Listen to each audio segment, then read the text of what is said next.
When we think about renowned residential Australian architecture, we think about Harry Seidler and the 1950s Rose Seidler house that he designed and built for his family. That was in Wahroonga. Today we're a few kilometres away in Turramurra, and I'm about to introduce you to another man who designed and built a house for his family and still resides here today, an amazing 40 years later. I'd like you to meet Mr. Darryl Lock.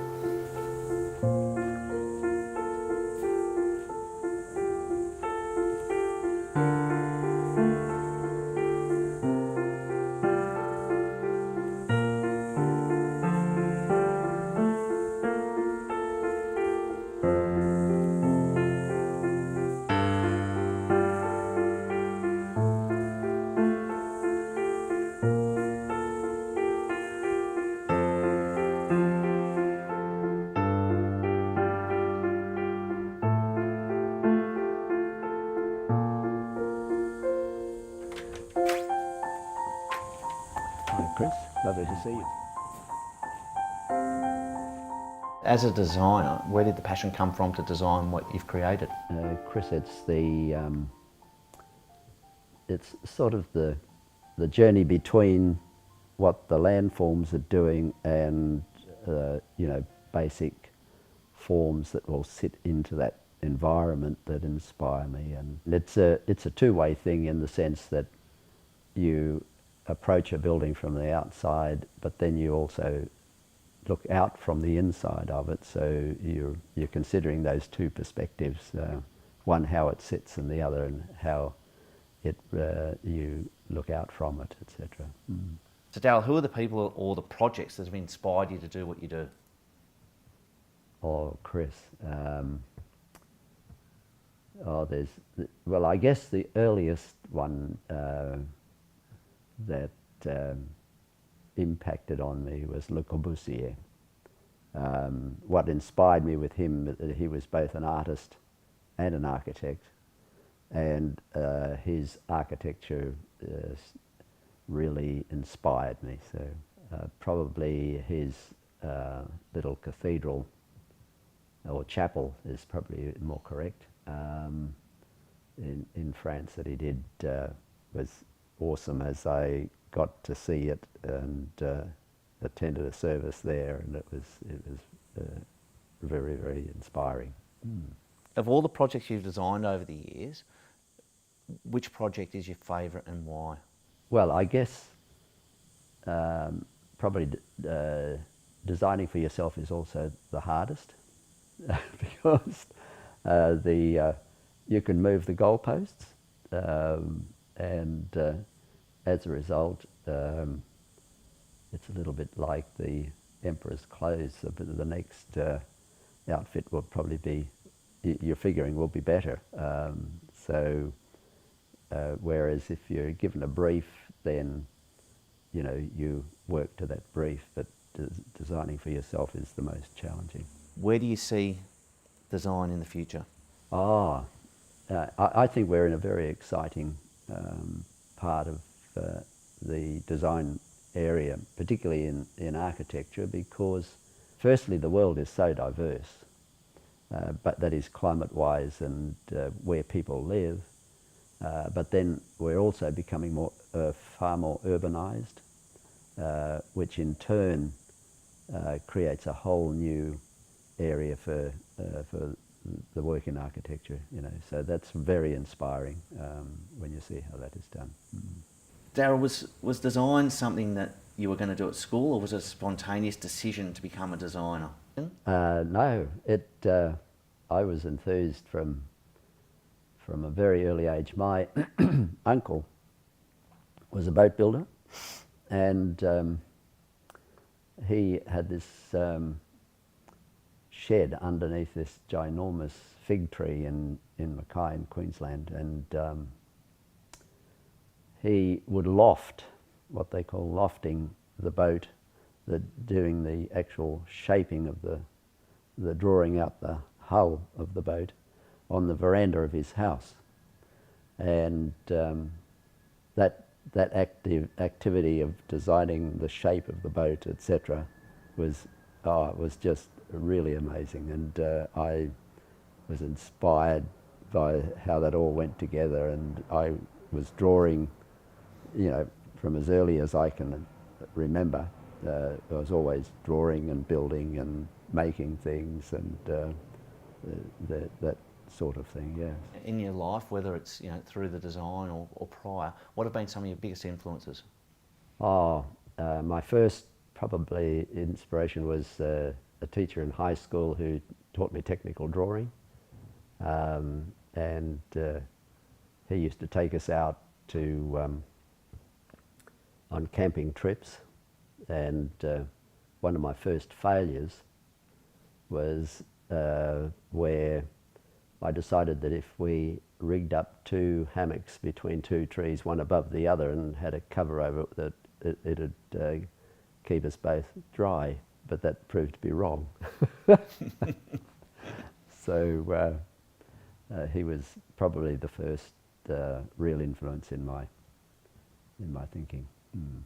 Where did you grow up? When I was young, we were in New Guinea and in the Solomon Islands, and as a kid I built a couple of VJs as well. I built one and sold one, and so building and design and that kind of thing was always part of what I did. I was 14 when I came to Australia. Came down to high school, and we would fly home every Christmas. So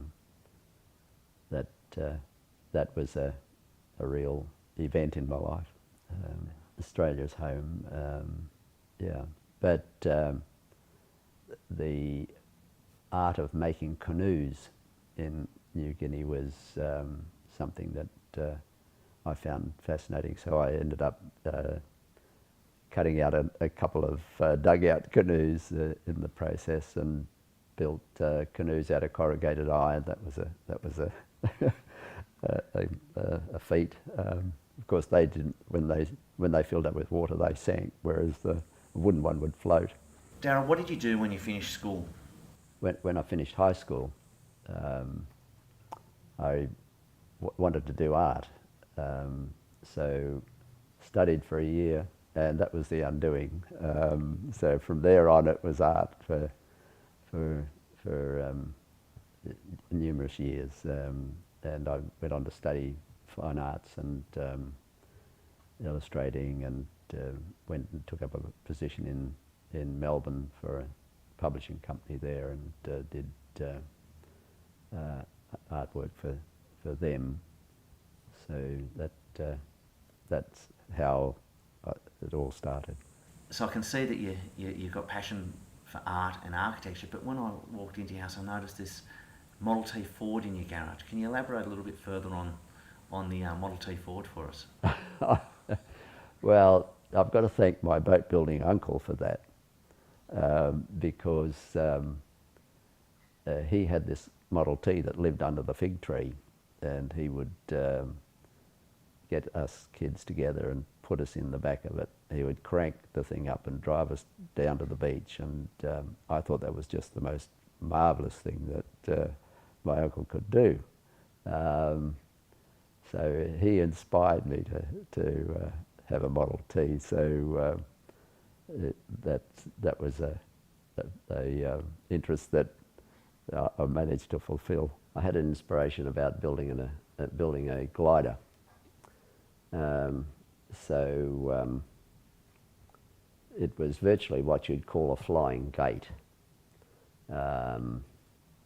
as it was built on the format of a gate with wings, which is some of the very early gliders. And to launch this glider, we'd get on a steep hill, and we had a bungee run out the front on two sides with these bungee ropes made of rubber, and on the command, the guys would run down the hill, and this thing would take off and end up down the paddock a bit further down. In one piece? In one piece.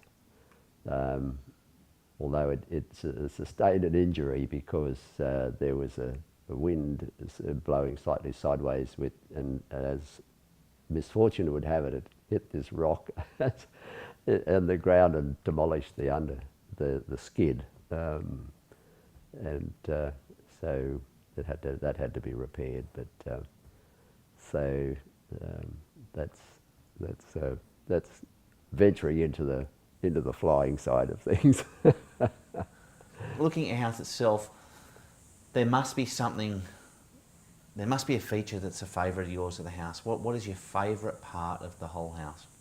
Probably if I stand in the pit and look towards the stairs that come in from the walkway,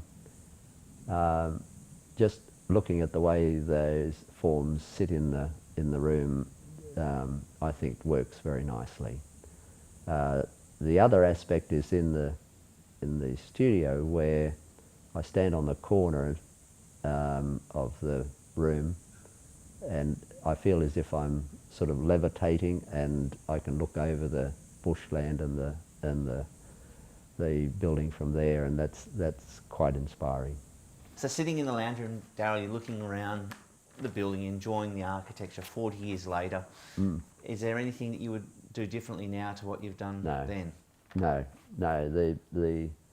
The design has to stand on its own now, Chris, because it's home, and what's here is what is here, and probably the things that will happen now is just you change your painting periodically, or you make something that you think might work, and if it does, well, it gets a place.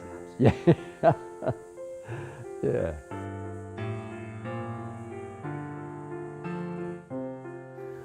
This building doesn't just sit on the land, it was designed to be part of the land. It's withstood bushfires and all that Mother Nature can throw at it, yet 40 years later it's still standing here testament to Darryl Lock's original design. I hope you enjoyed meeting Darryl as much as I did.